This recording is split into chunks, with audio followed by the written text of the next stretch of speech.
mami ko, welcome back to another video. Gusto kong i-share sa inyo to kasi gusto ko na i-try nyo din to, lalo na sa mga dryness, yung mga buhok ninyo. So, ang pag-uusapan natin ngayon ay about sa buhok, okay? Pampaganda ng buhok, pampalambot ng buhok, etc. Basta yun ang ating pag-uusapan ngayong araw na ito.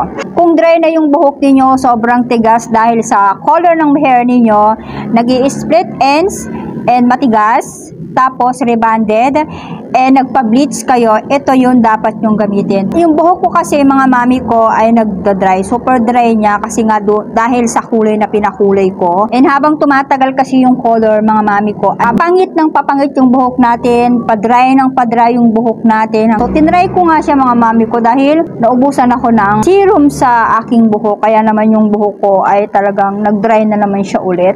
So, kailangan talaga, pagka nagpakulay kayo ng buhok ninyo at nagpa-rebond kayo, kailangan yung gumamit ng mga ganitong product. So, ito na nga pala, ipapakilala ko sa inyo itong product na nagamit ko.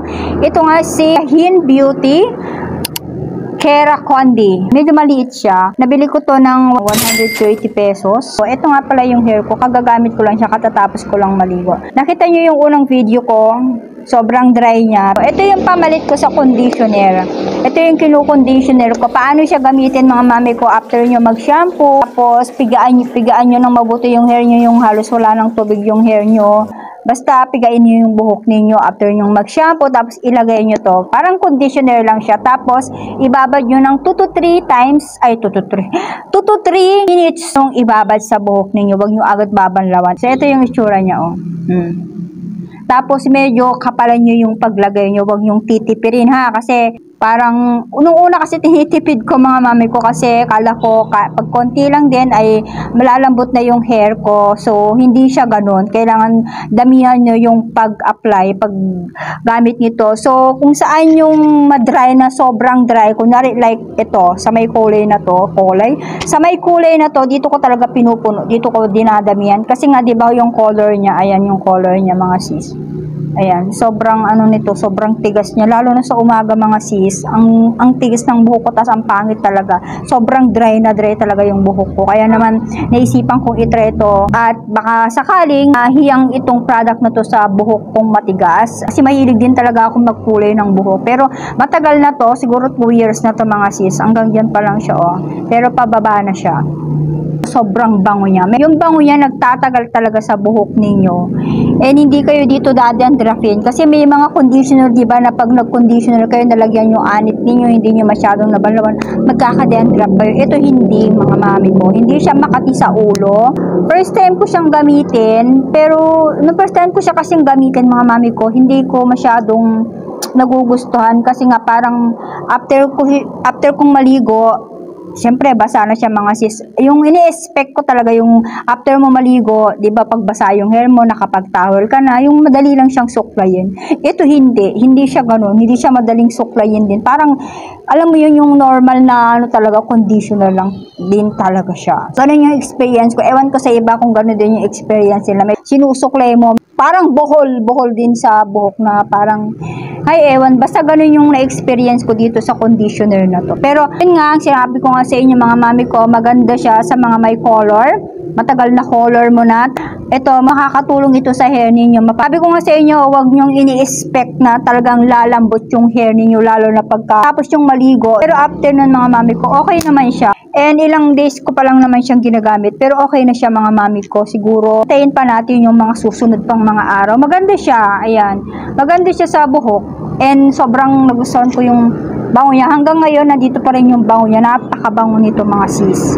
Oh, ayan. Tapos yung kanya namang active ingredients, andito yung active ingredients siya. Madami siyang ingredients pero hindi ko nababasahin. Meron siyang coconut oil, sunflower, seed oil, water, mga ganyan. Keratin, lip oil, extract. Tapos may mga acid pa dito na nakalagay. And Keracondi, try nyo itong si Keracondi. Hindi siya ganun kadami, ha. Nasa 100 plus yung presyo nito. 200 grams lang siya. Kala ko talaga malaki siya. Pero pagdating niya, ganito lang siya pala kaliit. Ayan, ganyan siya kaliit, mga mami ko. Tapos, okay naman yung laman niya. Pwede na sa presyo niya. So, ito muna yung gamitin mo habang yung buhok nyo ay pinapaganda ninyo. Ganyan na yung hair ko. Tapos, hindi na siya ganun ka-dry. Kasi after ko maligo, minsan, pag natuyo na siya, medyo nagda-dry na dito sa baba. Pero ngayon, hindi na siya masyadong dry. Wait lang, baba ko lang. Ay, oh my God. So, ganito lang siya, oh. Hindi siya masyadong dry. Okay naman sa akin. Hindi lang siya ganun yung sobrang ganda ka mo, yung talagang magagandahan mo yung product. Hindi siya ganun. Hindi siya ganun para sa akin, mga mami ko. Ayan. So, ayan, i-try nyo ng mga mami ko, baka yung mga buhok ninyo ay angrag na at super dry na yung mga hair ninyo. Sa mga nagpa-reband, nagkulay ng buhok, nagpa-bleach ng buhok, naku, nakakasira ng buhok yan. Yung pag-bleach ng buhok, mga mami ko, sobrang nakaka-dry ng buhok yan. Talagang titigas yung buhok mo dyan habang tumatagal. Kahit din yung yung kunwari nagpa-reband kayo mga sis yun, din yun, nakaka-dry din siya ng buhok. Yung napapangit sa buhok ko, yung pagkulay ng buhok ko. Kaya, ayan, mababa na siya. Pinapababa ko na lang siya. Pero ayoko naman siyang putulan kasi ayoko yung mababa yung buhok ko. Gusto ko mahaba kasi yung buhok ko. Ayan. O, ayan yung color. Ito yung nagde-dry talaga ng sobrang dry na yan. So, at least, diba, nakakatulong siya. Mas okay ito sa mga conditioner like yung mga cream silk or kung whatever pang kung ano yung mga ginagamit ninyong conditioner. Mas okay ito sa mga dry na buhok, mga nagkukulay. Okay ito, mas okay itong gamitin kaysa sa mga conditioner na nabibili sa tindahan. Ito i-try nyo mga mami ko. Maganda siya. Meron nakalagay dito na FDA approved. Kaya wag kayong mag-alala, safe to na gamitin. Ayan, ako kasi hindi rin ako gumagamit ng mga hindi FDA approved. I-visit nyo yung aking TikTok, makikita nyo lahat ng mga binoblog ko dyan. Pwede nyo orderin dyan sa aking showcase.